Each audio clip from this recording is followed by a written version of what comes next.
마이크 상태가 이제 안정화됐으니까 지금부터 본격적으로 시작해보도록 하겠습니다. 네. 자, 안녕하세요. 대구교육대학교 대구부설초등학교 교사 윤현철입니다. 이번 시간에는 각기둥과 각부를 배워보도록 하겠는데요. 여러분들은 교과서 26쪽과 27쪽을 펴주시면 될 것 같습니다. 선생님도 교과서 26쪽과 27쪽을 폈습니다. 자, 이 단어는 바로 단원명이 각기둥과 각불입니다. 여러분들이 이번 단원에서 배워야 될 내용이 바로 각기둥과 각불이에요.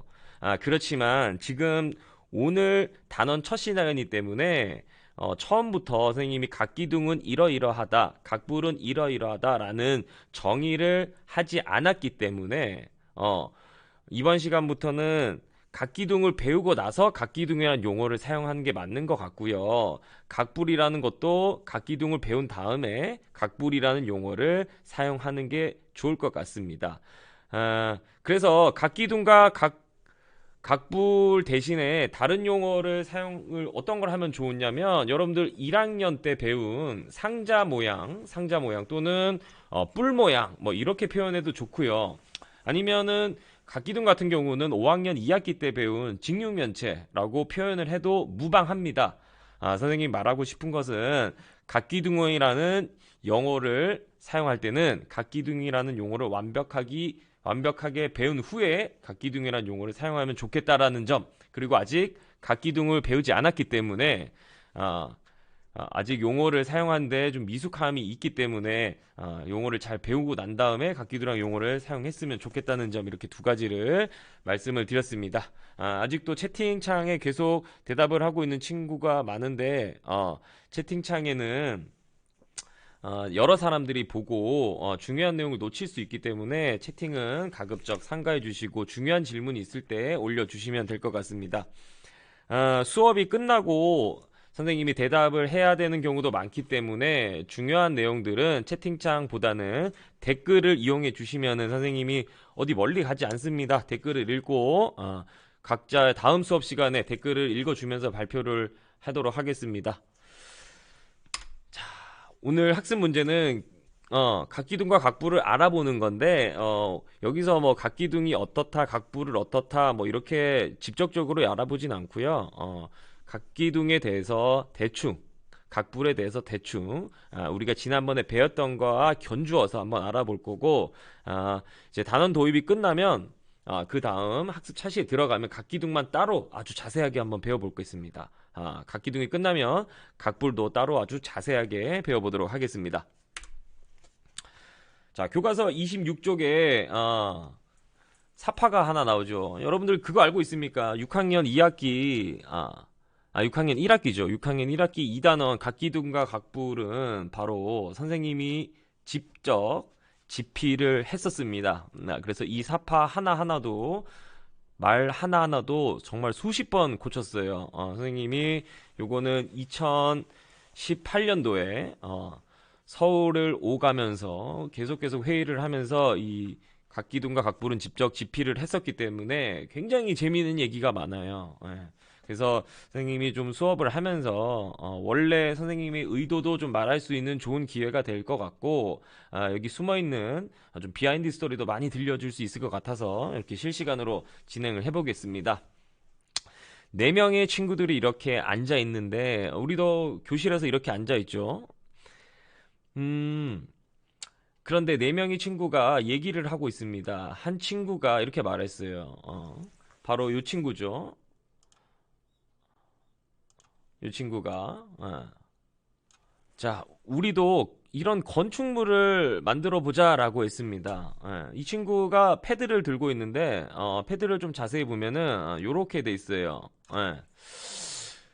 이게 뭐냐면은 나중에 탐구 수학에 나오는 세계 유명 건축물 같은데, 요게 사실은 요거는 그 시계탑 모형입니다. 빅벤 시계탑을 말하는 거고, 요거는 그 프랑스 루브르 박물관 안에 있는 피라미드 모형 전시물입니다. 그다음 요것도 역시 전시물인데, 요것도 탐구 수학에서 다뤄볼 건데, 요거와 같은 활동을 이 친구가 말하고 있죠. 우리도 이런 건축물을 좀 만들어 보자라고 말했어요. 그러니까 이제 한 친구가 굉장히 똑똑한 친구죠. 한 친구가 입체 도형을 활용해서 만들어 보자라고 했습니다. 물론 여러분들이 저 건축물을 만들 때 평면 도형을 여러 개 붙이는 방법도 있고 뭐 점으로 이는 방법도 있고 여러 가지 방법이 있겠지만 이번 단원에서는 결국 입체 도형을 활용해서 이것을 만들어야 된다라는 게 핵심 포인트입니다. 예. 그래서 이 친구가 말한 대로 이거의 건축물을 만드는데 사실 여러분들 건축물 만들려면은 미리 재료를 준비해야 되잖아요. 그래서 건축물을 만들 때 이 친구는 입체 도형을 만들기 위해서 그 전에 고무차륵과 막대를 먼저 준비를 한다고 합니다. 그렇기 때문에 우리가 배울 각기둥과 각부이는 용어는 전혀 사용하지 않고 뭐 상자 모양, 뿔 모양, 그다음 직육면체를 만들 때도 이러한 입체 도형으로 만들 거기 때문에 고무 찰흙이랑 막대 같은 재료가 얼마나 필요할까라는 의문에서 이 단원을 시작하게 되는 것입니다. 자, 이런 상황 친구들도 많이 경험하게 될 텐데, 네, 한번 다음 상황으로 한번 넘어가 보겠습니다. 선생님이 등장하네요. 그죠? 선생님이 등장해요. 선생님이 이렇게 말했습니다. 여러분들이 만들 건축물은 어떤 입체 도형으로 이루어져 있나요? 라고 말을 했습니다. 네, 선생님이 들고 온 사진은 영국에 있는 시계탑, 빅벤이라는 시계탑입니다. 선생님이 이 도형을 만들 때 재료를 구하기 전에 먼저 분석을 하고 있죠. 어떤 입체 도형으로 만들어져 있나고요. 여러분들 여기 입체 도형 한번 채팅창에 한번 적어 볼까요? 어떤 입체 도형이 있는지. 자, 선생님도 한번 궁금한데 여러분 채팅창을 보면서 조금 더 얘기를 해 보도록 하겠습니다. 여러분도 같이 이렇게 시계탑을 직접 만든다고 생각을 하고 어떤 입체 도형이 있는지 정확한 용어는 사용하지 않아도 됩니다. 용어를 정의할 수 없다면 여러분이 알고 있는 입체 도형으로 얘기해 주시는 것도 좋을 것 같습니다. 한번 묶었죠. 자, 이번 단원을 공부를 하려면요 5학년 2학기 5단원 바로 직육면체 단원을 배워야 할 것 같습니다. 네, 요거를 미리 잘 알고 있어요. 혹시 이번 단원에 들어가기 전에서 나는 5학년 2학기 5단원 직육면체 단원의 공부가 조금 소홀했다, 아니면 좀 자신이 없다라는 친구들은 반드시 5학년 2학기 직육면체 단원에서 꼭 알아야 될 거 요거 면, 그 다음에 모서리, 그 다음에 꼭지점, 요거의 용어가 설명하는 거를 꼭 잘 알아야 됩니다. 그렇지 않으면 이번 단원에서 굉장히 조금 혼란을 겪게 될 것입니다. 그렇기 때문에 나 이 단원 시작하기 전에 내일 주말이죠. 내일 주말 아니고 내일이 부처님 오신 날이죠. 그죠? 여유가 좀 있으니까 다음 수학 시간까지 공부가 좀 소홀했던 친구들은 5학년 2학기 직육면체 단원을 참고하시는 것도 좋은 방법이라고 생각이 듭니다. 자, 선생님이 먼저 좀 설명을 좀 해볼게요. 자, 우리가 평면 도형은 우리가 3학년 때 4학년 때 배웠을 겁니다. 평면 도형. 네. 평면 도형에서 가장 평면 도형에서 가장 구성 요소가 뭐냐면은 바로 평면 도형의 가장 구성 요소는 평면이 있을 때 이렇게 점입니다. 점. 이렇게 생긴 점이에요. 유클리드라는 수학자 압니까? 유클리드라는 수학자가 수학을 정의할 때 점은 부분이 없는 것이다 라고 정의를 했어요. Point is no part라고 정의를 했어요. 네, 그 말은 뭐냐면 평면도에서 점은 큰 점이든 작은 점이든 상관이 없다라는 거예요. 점은 반드시 위치만 가진다는 게 평면도형에서 핵심입니다. 이 점이요.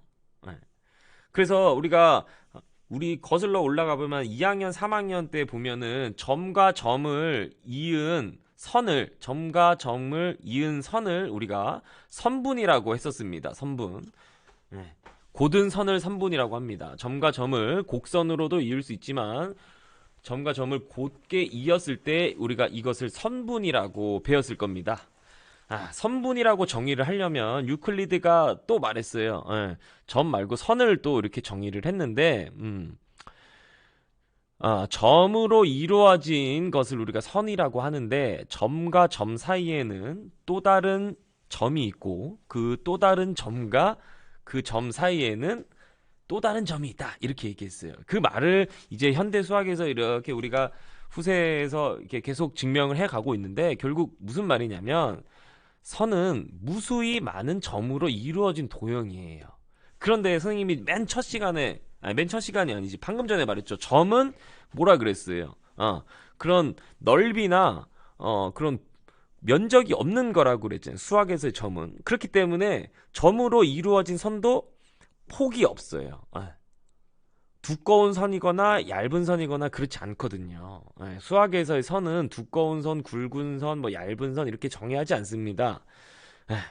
그 다음 정의가 뭐냐면 면이거든요. 면은 무수히 많은 선으로 이루어진 도형을 바로 우리가 면이라고 합니다. 다시요. 면은 무수히 많은 선으로 이루어져 있기 때문에 면도 역시 두께가 없는 거예요. 면은 평면도형에서 면은요 두께가 없어요. 왜냐? 선이 두께가 없으니까. 선을 잘게 잘랐을 때 점이 나오는데 점도 두께가 없으니까 면도 두께가 전혀 없는 거예요. 그래서 우리가 평면 도형을 얘기할 때 우리가 일상에서 말할 수 있을 때 선생님 이 책은 평면 도형일까요? 입체 도형일까요? 라고 물어요. 눈에 보이면 이게 두께가 있는 도형으로 보면 입체 도형으로 보는 게 맞고 아니에요. 선생님 저는요 그냥 이거를 완전한 평면에 놨다고 생각하고 이 두께는 무시하고 이 꼭지점 꼭지점 선분과 선분이 도형 안에서는 변이라고 하는데 변과 변이 만나는 꼭지점이 평면 안에 포함되어 있으면 이것은 평면도형이라고 봐도 무방한 거예요. 그래서 선생님 이게 얇은 종이 한 장과 두꺼운 A4 용지 뭐 100장을 겹쳐놨을 때 이거는 평면도형일까요? 입체도형일까요? 이렇게 묻는 것 자체가 묻기 전에 여러분들이 그것을 평면 위에 완전히 있다라고 생각하는 거냐 아니면 세상을 평면으로 보지 않고 입체로 보는 거냐 이게 두 개에 따라서 대답하기가 좀 달라요. 정답은 나는 이 책이 완전한 평면 위에 딱 포함되어 있다. 평면 속에 포함되어 있다라고 보면 이것도 역시 직사각형이라는 평면 도형이 될 수 있는 겁니다. 그렇지만 선생님 저는 평면에 포함되지 않고 평면 위에 올려져 있는 이 두께가 눈에 거슬린다. 난 이 두께를 인정해야 되겠다라는 순간 이 책은 더 이상 직사각형의 평면 도형이 아니고 입체 도형이 되는 겁니다. 그래서 우리가 도형을 정의할 때 이게 평면 안에 포함되어 있느냐 아니면 평면 밖에 평면 위에 올려져 있느냐에 따라서 평면과 입체를 구분하게 되는 겁니다. 네. 말이 조금 길었는데 정의를 다시 한번 생각을 한번 해보겠습니다. 우리가 요거를 점이라고 하고 점과 점을 이은 선분을 우리가 점과 점을 이은 고든 선을 선분이라고 합니다. 그죠? 도형과 상관없이 점과 점을 이은 고든 선을 우리가 선분이라고 합니다. 점과 점을 지나서 쭉 길게 나아가는 고든 선을 우리가 직선이라고 합니다. 우리 3학년 때 배웠어요. 처음 듣는다고는 표정 짓지 마시고 3학년 때 배웠습니다. 그런데 이 점과 점을 이은 이 한 가지 이 선이 선분이라는 건데 도형 안에 들어오면은 평면 도형인지 입체 도형인지 상관이 없어요. 도형 안에 들어오면 이게 선분이라고 읽지 않고 무엇이라고 읽냐면 변이라고 읽습니다. 역시나 처음부터 말했듯이 이 변도 선의 일종이기 때문에 선의 속성을 그대로 갖고 있어요. 변도 점의 연속이고 점과 점 사이에는 무수히 많은 점들이 있습니다. 폭이 없고 두께가 없는 변을 말하는 겁니다. 여러분들 뭐 이렇게 어렸을 때 뭐 4D 프레임이나 뭐 여러 가지 조작 도구들로 뭐 이렇게 상자 모양을 만들어 본 적이 있을 텐데, 그때 뭐 선이 두껍다 말다 하는 거는 지금 6학년 수준에서는 얘기하기가 조금 수준이 낮다고 보면 돼요. 무슨 말이냐면은 우리가 이 모양 있죠. 우리가 이 모양을 언제 처음 배웠었냐면 1학년 때 배웠어요. 1학년 때. 1학년 때 이 단어는 여러 가지 모양이라는 단원에서 배웠어요. 이거 뭘로 배웠어요, 우리가?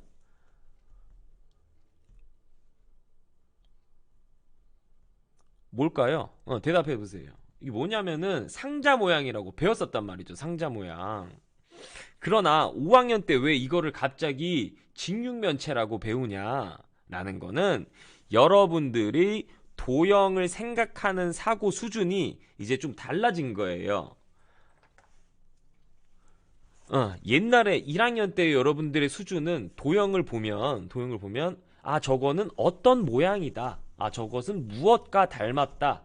저것은 잘 굴러갈 것 같다. 저것은 바로 설 것 같다. 이런 생각을 하는 수준이었다면 이제 5학년쯤 되면은 더 이상 저거는 무슨 모양이다 이런 수준이 아니고, 무슨 수준이냐면 저것은 면이 몇 개이고 저것은 꼭지점이 몇 개이고 이런 걸 파악하는 단계란 말이죠. 그래서 같은 모양을 배우지만 1학년 때 배우는 단어랑 5학년 때 배우는 단어는 다른 거예요.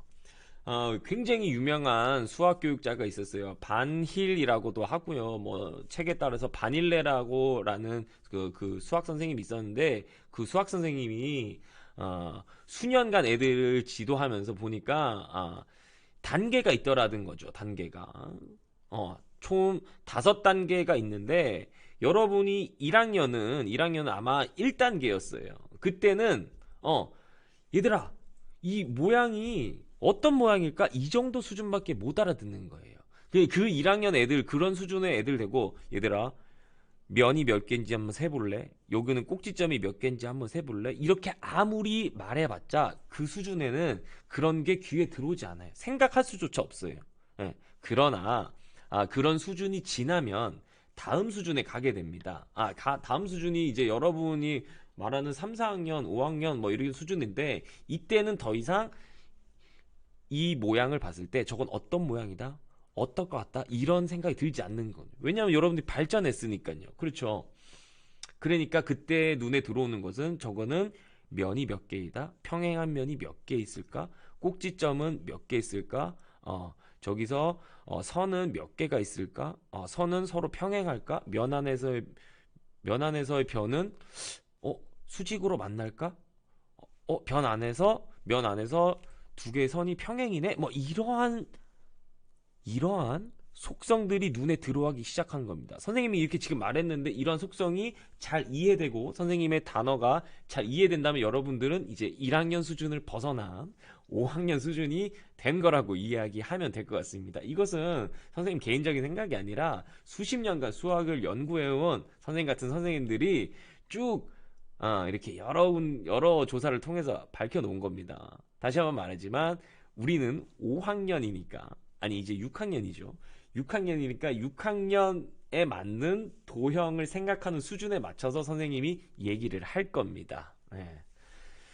자, 그래서 더 이상 이걸 가지고 뭐 잘 굴러가게 생겼니, 노란색이니, 뭐 뾰족하니 이런 말은 하지 않겠다는 거죠. 자, 그러면 이걸 볼 때 무엇을 봐야 되냐? 바로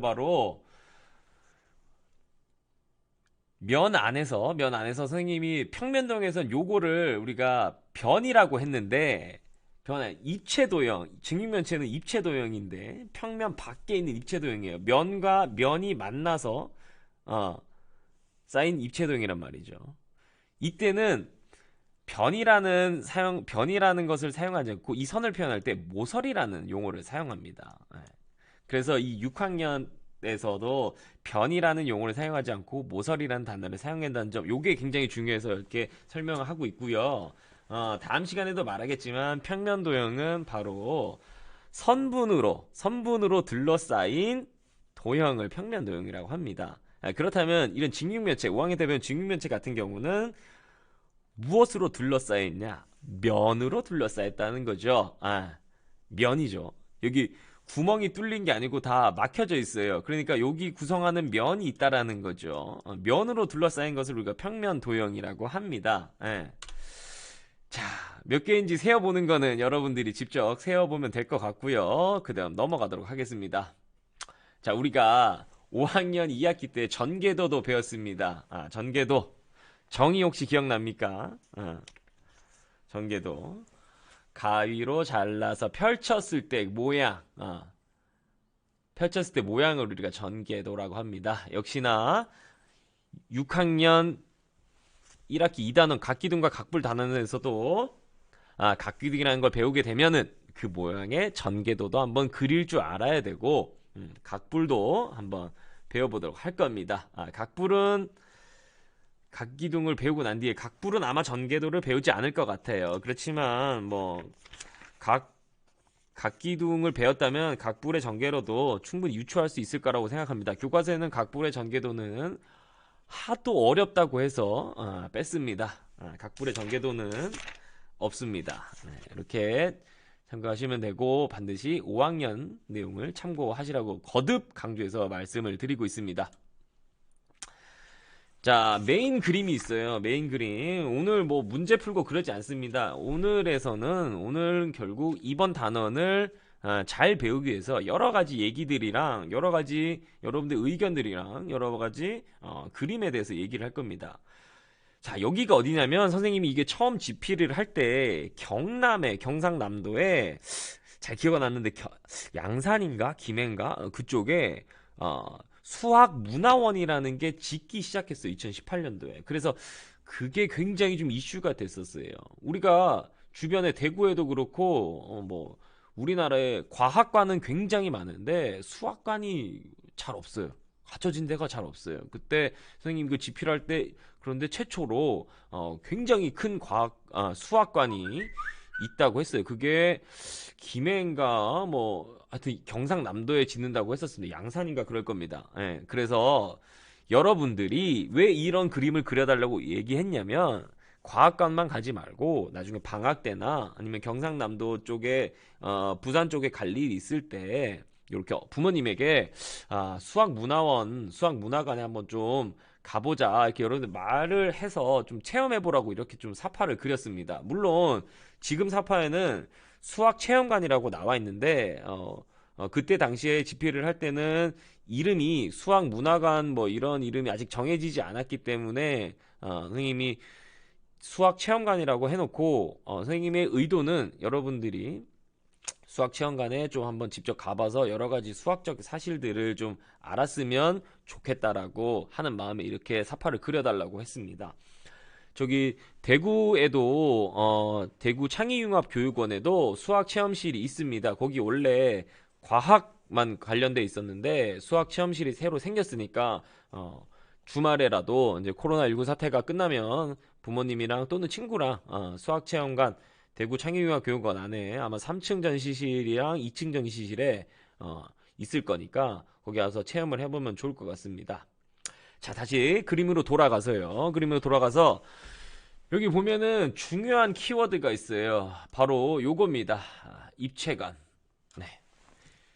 선생님이 이 수학체험관 사파를 얘기할 때 중요한 게 뭐냐면은 하나는 평면관이 있었고 하나는 입체관 두 관이 있단 말이에요. 그래서 여러분들은 지금 입체관에 온 상황입니다. 평면도형을 먼저 학습을 하고 나서 입체관에 온 상황입니다. 여러 가지 사파가 좀 있네요. 이 사파 하나하나도 엄청 수십 번 고쳤어요. 보입니까? 요거는 2학기 때 배울 사파입니다. 2학기 때 배울 모양인데 9라고 합니다. 9. 1학년 때는 우리가 공 모양이라고 배웠지만 요건 2학기 때 배울 거고요. 요거 보입니까? 요거 많이 배웠죠? 1학년 때 배운 기둥 모양인데 2학기 때 원기둥이라는 이름으로 배워볼 겁니다. 그 다음 여기 보이는 평면 도형이 있어요. 평면 도형. 이것도 굉장히 말이 많았던 게 저거를 그냥 흰색 흰색 종이 위에 저 보라색 그림을 그렸는데 이 여백을 놓을 건지 말 건지에 대해서도 굉장히 많은 논의가 있었어요. 선생님 이렇게 일부러 도화지에다가 사각형을 그렸어요. 이유는 뭐냐면 평면 도형은 평면 위에 있는 도형이다. 아니죠. 그러니까 평면에 포함한 도형이다 라는 것을 좀 얘기하기 위해서 이렇게 도화지에다가 그려 놓은 상황입니다. 오늘 이번 단원과 배울 거는 바로 요런 모양, 상자 모양인데, 그 다음에 요것도 상자 모양이라고 하지 않고 요거 무슨 슈퍼 가면 있는 과자 이름 있죠. 무슨 빼 있죠. 그거. 선생님이 이게 방송이라서 말을 할 수가 없는데 편의점이나 슈퍼마켓 가면 막대과자 상표에 보면은 이렇게 위에가 팔각형인 이런 것도 있습니다. 이것도 한번 배워볼 거고요. 이제 입체간에 막 여러 가지 벽화가 있어요. 하나하나 의미가 있습니다. 이것을 우리가 이번 단에서 배울 거거든요. 이 친구가 배우고 있는 거 이번 단에서 배울 겁니다. 그 다음 자, 이 친구는 뭐 하고 있습니까? 상자를 펼치면 어떤 모양의 전개도가 될까? 5학년 2학기 때 배운 직육면체도 전개도를 배웠기 때문에 우리가 이런 활동을 할 거기 때문에 이렇게 전개도에 대해서 언급을 하고 있습니다. 여기 있는 사람도 마찬가지로 전개도에 관한 그림이고요. 그 다음 요 친구 한번 볼까요? 요 친구 요것은 뭐냐면 이 모양의 밑에 있는 또는 조금 더 수학적으로 말해볼게요. 이렇게 베이스 플레인이라고 합니다. 평면인데 밑에 있기보다는 기본이 되는 면은 어떤 모양일까라고 생각을 해서 이 친구가 얘기를 하고 있는 겁니다. 왜냐하면 요 모양은 사실 크게 의미가 없거든요. 딱 봐도 같은 모양이죠. 그래서 모양을 결정할 때 이 밑에 있는 모양, 기본이 되는 모양, 베이스 플레인이라고 합니다. 밑에 있는 면이 아니고 기본이 되는 면을 어떤 모양일까 그려보고 있는 거고요. 이 친구 굉장히 똑똑한 친구입니다. 높이를 잴 때 요거 봅니까? 삼각자랑 자를 이용을 해서 재는 방법. 요게 나중에 각불 배울 때 엄청나게 유용하게 쓰일 겁니다. 집에 삼각자나 자가 있다면은 높이는 이렇게 재야 되는 겁니다. 왜 그래야지 되는 것은 선생님이 나중에 각불을 배울 때 조금 더 자세하게 설명을 드리고 수업을 하도록 하겠습니다. 요거 한번 볼게요. 이 친구들이 우리와 같은 고민을 하고 있어요. 아마 지금 우리도 맨 처음 이 단원을 시작을 하면은 이런 고민에 빠질 겁니다. 이미 배운 도형, 우리가 알고 있는 입체 도형을 표시하는 용어로는 말을 할 수 없는 무언가, 저거를 우리가 뭐라고 이름을 지어줘야 되는데 이름을 못 짓는 상황이에요. 여기 있는 입체 도형을 무엇이라고 부르면 좋을까? 이렇게 얘기를 하고 있습니다. 이게 핵심이죠. 우리가 이번 단원에서 이런 입체 도형을 이름을 다 지어볼 건데 이 이름을 왜 지어야 되는지, 이름을 지었다면 그 이유가 무엇인지, 수학적으로 논리적으로 오류가 없어야 되는 거죠. 내가 정말 이거를 정말 사랑스러운 이름을, 러블리한 이름을 지었다고 해서 많은 사람들이 선생님 저도 좋아하고 제 친구도 좋아하는데 물론 좋지만 중요한 건 수학적인 이름이니까 수학적으로 오류가 없어야 된다라는 점 강조하면서 이렇게 사파를 한번 살펴봤습니다. 나머지 사파들도 이런 사파들은 입체관 안에서 이렇게 좀 돌아다니고 뭔가 설명을 하고 있는 친구 같고 이 친구는 지금 요거를 들고 있는 거 보니까 선생님이 봤을 땐 이 친구랑 좀 연관이 있는 것 같아요. 높이와 관련된 활동을 하려고 지금 요렇게 들고 다니는 것 같고, 이 친구는 같이 가자, 높이는 이렇게 재는 거야 라고 하고 있는 것 같습니다. 네.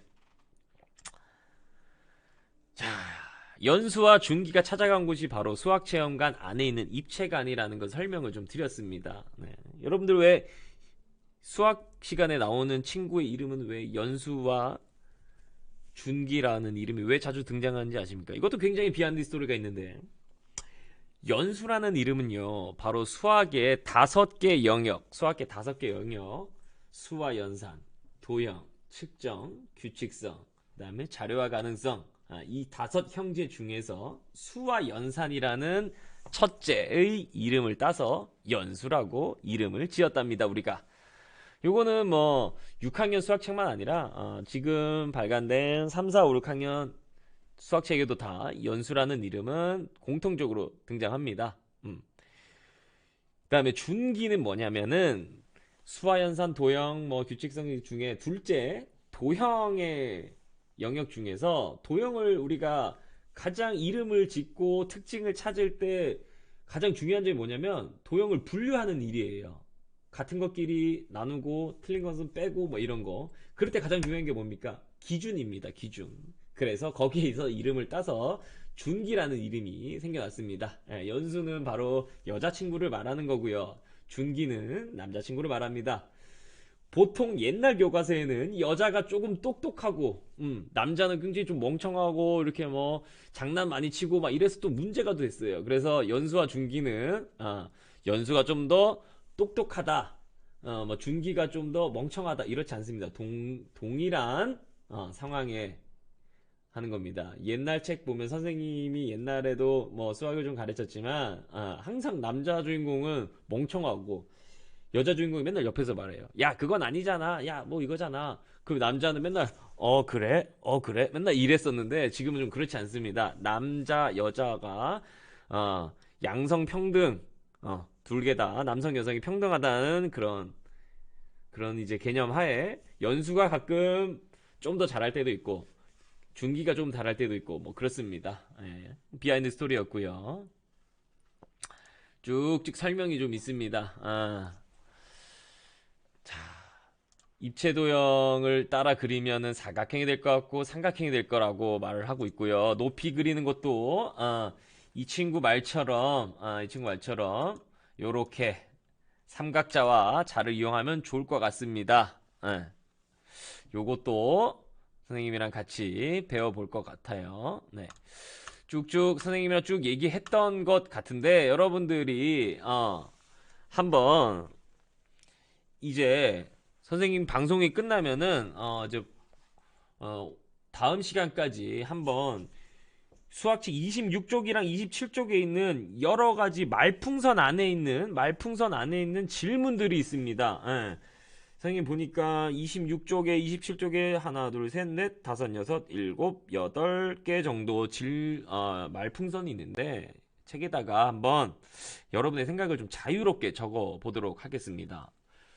답이 없어요. 선생님 지금 뭐 이번 단원이 각기둥과 각불이지만 각기둥은 이런 거란다, 각불은 이런 거란다 정의하지 않았습니다. 오늘 배운 거는 하나도 없어요. 그냥 5학년 때 배운 것을 한번 살펴보고, 우리가 이제 다음 시간부터 실시간으로 계속 할 건데, 다음 시간에 배울 걸 미리 좀 웜업 하면서 살펴보는 것밖에 없었습니다. 가벼운 수학 시간이었고요. 반드시 핵심 질문입니다. 8개의 질문에 대해서 여러분들이 자기의 생각을 좀 정리해서 이렇게 적어주시면 좋을 것 같습니다. 나중에 다음 수학 시간에는 바로 각기둥을 알아볼까요? 첫 차시입니다. 예, 각기둥 알아볼까요? 첫 차시를 한번 배워보도록 하겠습니다. 요것도 첫 시간이니까 선생님이 요것도 1시간 넘게 아마 수업 시간이 진행이 될 것 같고요. 교과서에서도 양이 많아요. 2, 3차시, 그러니까 2개 교실을 잡아먹는 거니까 선생님도 2시간짜리로 준비를 해서 다음에 오겠습니다. 자, 오늘 처음에 마이크 상태가 좀 안 좋았는데 양해해줘서 고맙고 여러분들 채팅도 어느 정도 안정화된 것 같고 지금 친구들 이서진 배고파, 배설아 배고파, 황준우 배고파 뭐 이런 것들은 굳이 채팅에서 얘기를 해서 이렇게 여러분의 그 가치를 좀 떨어뜨리지 않았을 것도 있을 수 있을 것 같은데 그 채팅은 좀 할 필요 없을 것 같아요. 그죠? 채팅은 정확하게 기록이 되고 여러분의 활동은 정확하게 모니터링 돼서 여러분의 수업 태도 평가에 쓰일 거니까 아, 엄선해서 채팅을 이용해 주시고 이런 우리가 네티켓이라고